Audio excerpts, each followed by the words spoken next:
tên nhị hạt đâu mà tụi mà nè Corinthian Sunderland the palak chính là sẽ hạt đâu mà nhị khai hồi lại lắm mà tìm năng anh yêu giờ lạc bể tụi mình phải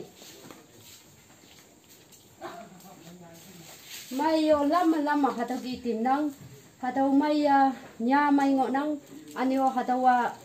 long qua village council là nè pha bù nhà mai tia ăn phong u lạc chính là sẽ tụi mình hạt đâu liền ngọ năng anh yêu giờ lạc bể dal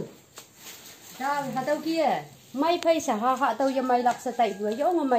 mai nằm mà nô lạc sẽ tại vừa hạt đâu dal lo hạt đâu kia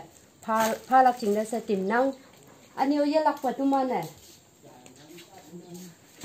Only wise mess. Không chỉnh ton, sức cô khung nó chia bội, sao sản như bà lan nó chia bội, nào xí lan nó chia bội. Tụi mà nè, colony wise mess, giống người sang nhà cả tàu kỳ tui đình năng,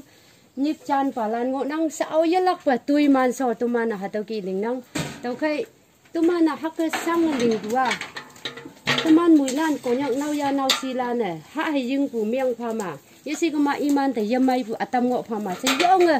tụi mình sang ở mây lạc sẽ tụi mình này hạt đâu kia nằm mà nô nong đâu cái có nhận nào xì lan mùi lan này hạt đâu hạ hay dưng yếm mây ạ bụi mây bự kỹ hạ yang yo ông mây thì kia sẽ tụi mình kim nhị man người sẽ tụi mình mùi lan chả thế mong miệng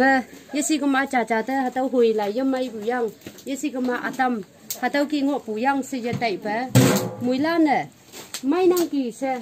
hạ yang là chăm xe không li mong mày phải tầm man akim nhị man người sẽ ngộ lạc chính là sẽ anh yêu akim nhị tầm man hạt đâu kia không li mong mày ở gian của man người sẽ có nhận nào xí là nếu mong mày sẽ tia tụi man là hắc cái tìm đủ nếu ông mày hắc cái yo sẽ hạt đâu ý tâm năng cha chính là sẽ tầm man người lan này yo phải tam lạc chính là sẽ hạt đâu ngao lan trai này tầm năng